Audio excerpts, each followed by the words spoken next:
Hello, everyone. There's Bruno doing his favorite thing, guarding the fort. We just finished dinner and finished up on a project that I had started a couple videos ago. And I got a couple other neat little finds to show you. And we'll get started and we'll head down to the laboratory. Okay, we're down at the laboratory. I finally finished my stand for my bench grinder. As you can see, I mounted it so that it's on a platform on wheels. I stained it with a dark mahogany and a dark walnut, and I think it came out pretty darn good. Everything runs just fine, and it's kind of a height measurement. This would be kind of the working area that I would have. And don't forget, guys, when we're working with these wire brushes, at least safety glasses, if not a face shield. I ain't a safety Sally, but let's at least keep our eyesight as best we can, right? So that is that project that I finished up. Really solid. I'm able to move it wherever I need to in the basement. And we'll give that a try out here on one of the items that I picked up a couple days ago. And we'll get over here to the workbench. And we'll give this a try. I did, by chance, do some research on some of these items that I could find information on. And it's pretty interesting facts. So let's get zoomed in and we'll get right to it. Okay, as you see, I got 3 items here. I actually kept the price tags on what I picked these up for.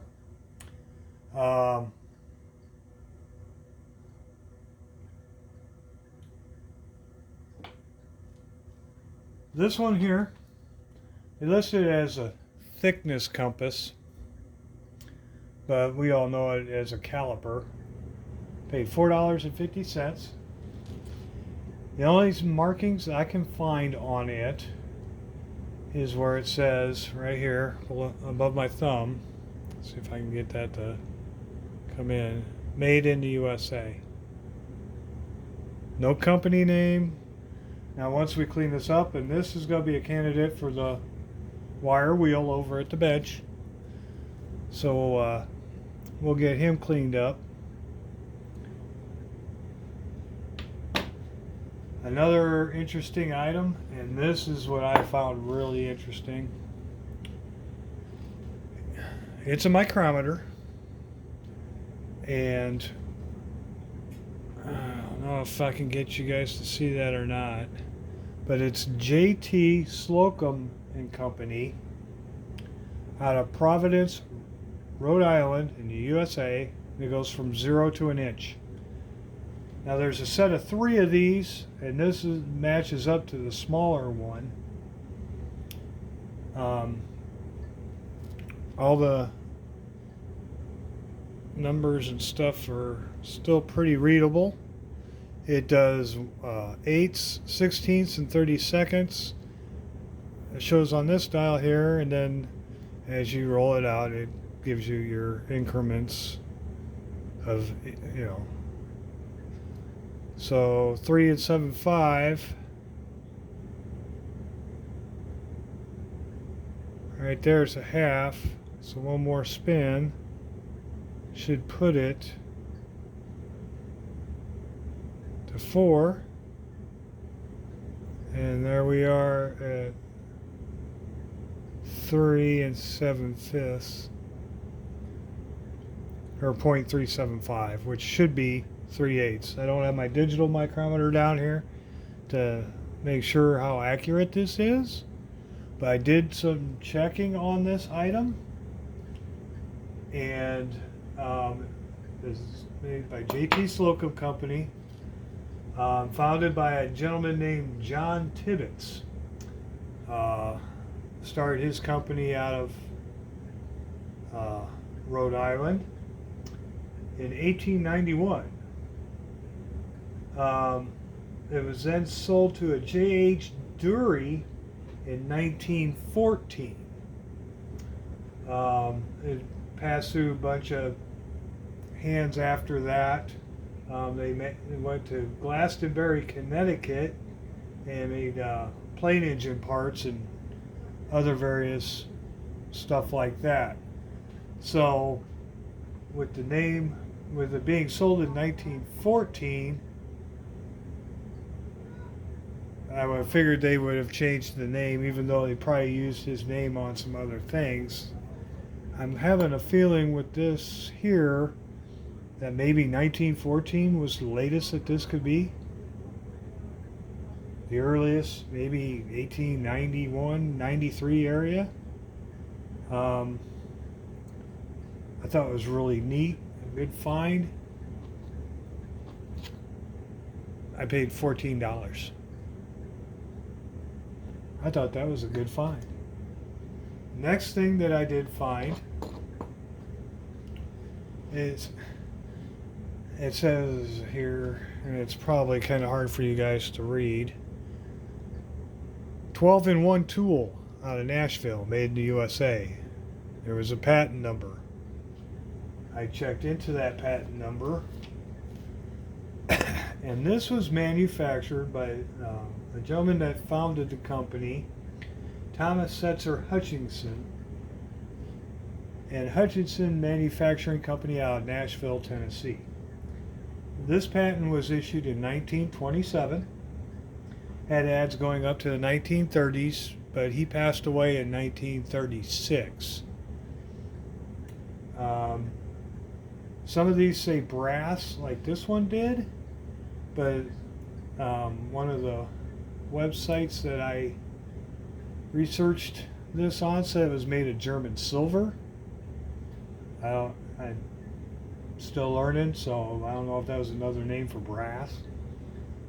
But yeah, the 12 functions that I found it listed for was the first one's a 12-inch rule, second one's a T-square, 3 is a bevel gauge, 4 is a depth gauge, 5 is a tri-square, 6 would be a marking gauge, 7 is an inside measure, 8 is a compass, 9 marks off a 30-degree angle, 10 a 45-degree angle, 11 a 60-degree angle, and then 12 is an extension ruler.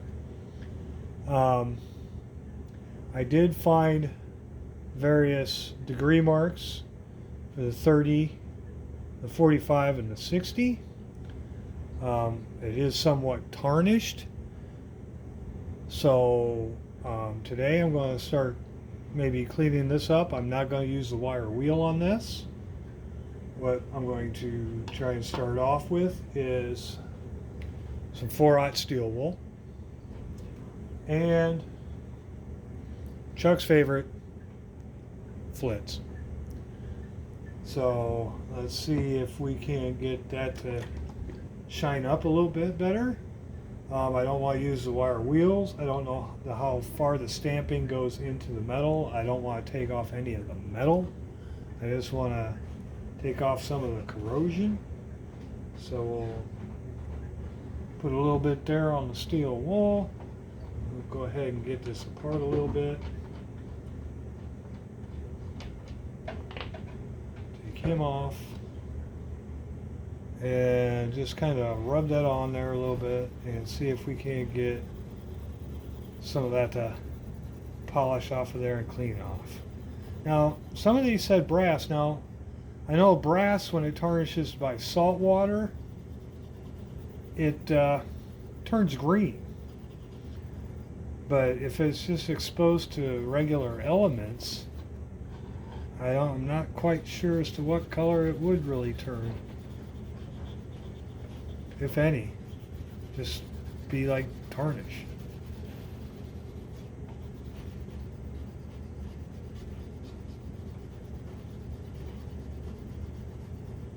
maybe a polishing wheel would have probably worked a little better on that. I'm not sure. But I'm trying not to go too aggressive so that, ooh, that does look like it come out pretty good, doesn't it?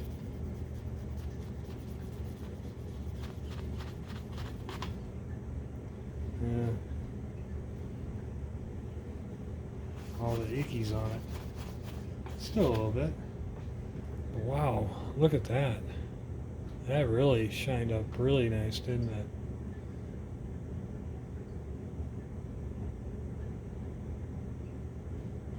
That looks pretty good.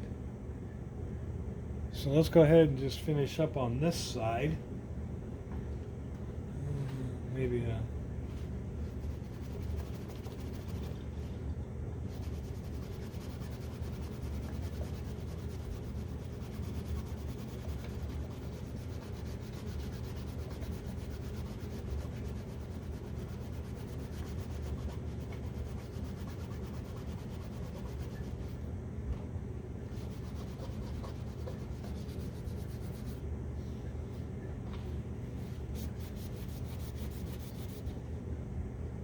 oh yeah, that's coming out a lot nicer.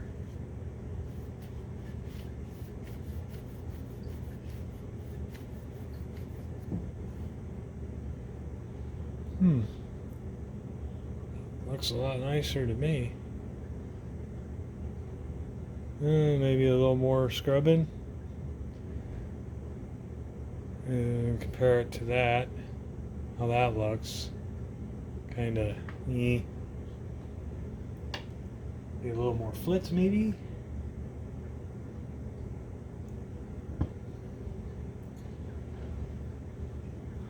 Rub that in really good. I mean, sometimes the simplest things are the easiest things to do. I mean, for $5, some of these are going for 28. I saw one that somebody wanted $65 for. I thought that was a little excessive, but it's only worth as much as somebody will pay for it, right? So, you'll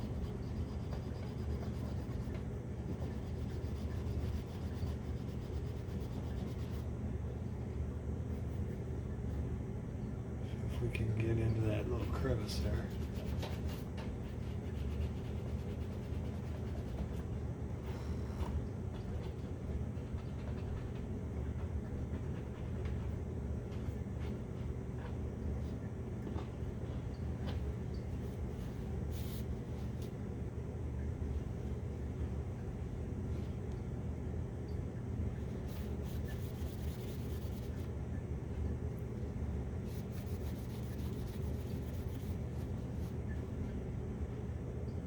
Hey, not too bad.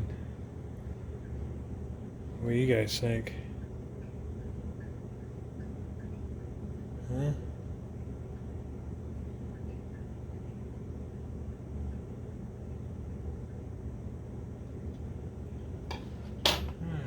And we'll work on the other piece and I'll come back to you when we get her all finished up. Okay, that's just only a couple of minutes. And wow. Yeah.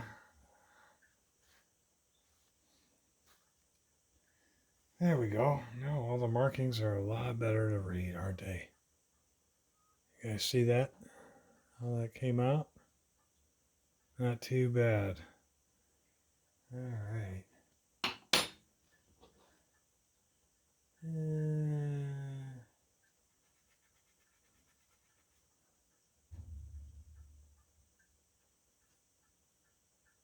Knurling will probably need a little bit of work. There's that.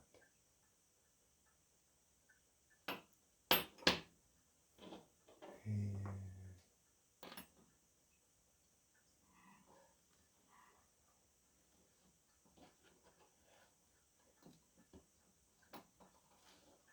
now, did I put that back together like it should have been?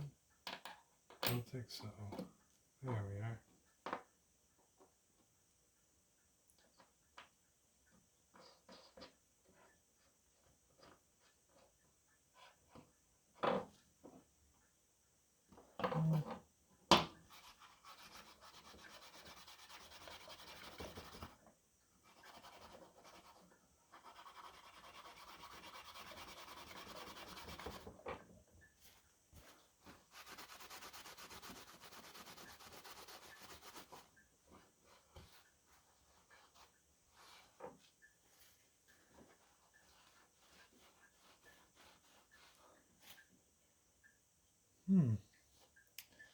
Well, you guys, I think that came out looking a lot better than it was. So, I like it. Alrighty. So, since we will go to the little wire wheel and see what we can do about getting him cleaned up.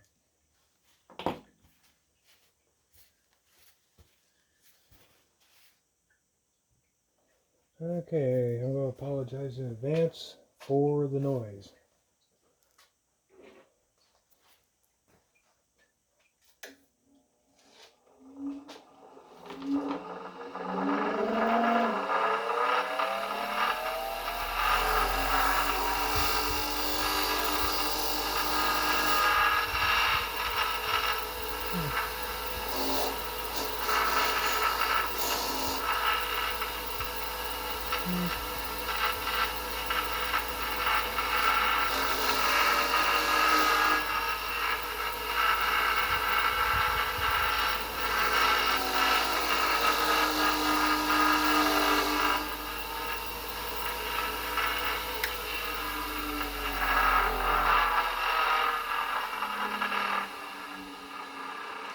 Well,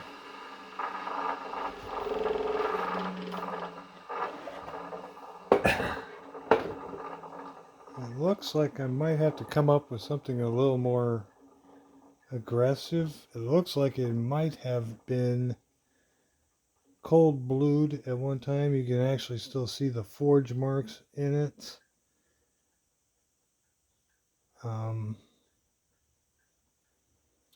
But however, it does still work.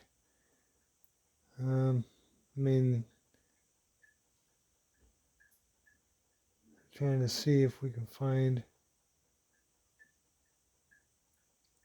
Looks like there might be some writing right there. Let's see.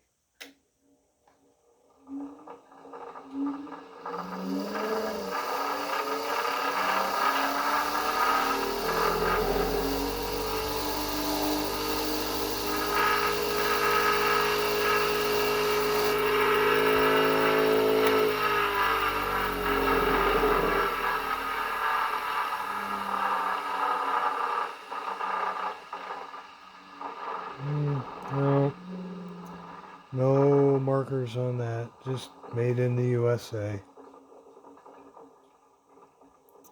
I'll give that a ponder and a think on that. But that seems to work pretty good, doesn't it? So, that is a victory.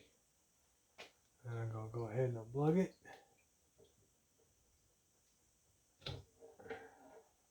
And I can just get it back over here. And we can go back to the workbench. So, let's see here. Do we want to try and do the steel wool and flitz with this one also? Or just leave it go enough alone? I mean, it operates just fine. Yeah, let's see.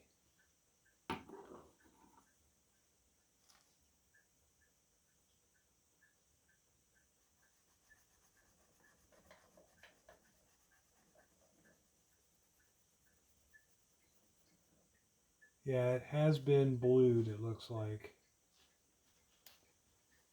And that's okay. I mean, there's no rust on it.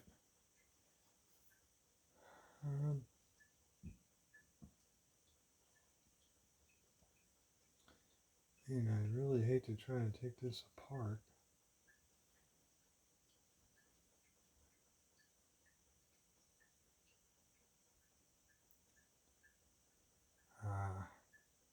There is some corrosion in that right there.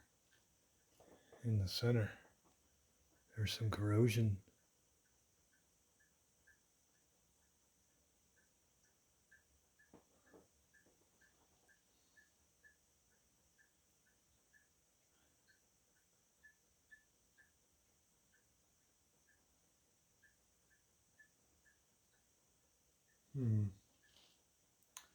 I'll have to give that a pondering.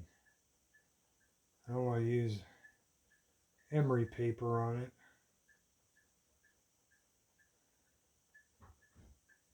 Unless I want to re-blue it. Let's see here.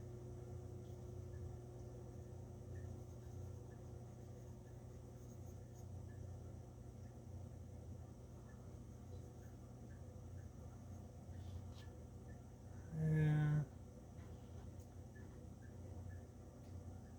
Maybe I'll just leave him well enough alone for right now. Till I can decide on what I want to do.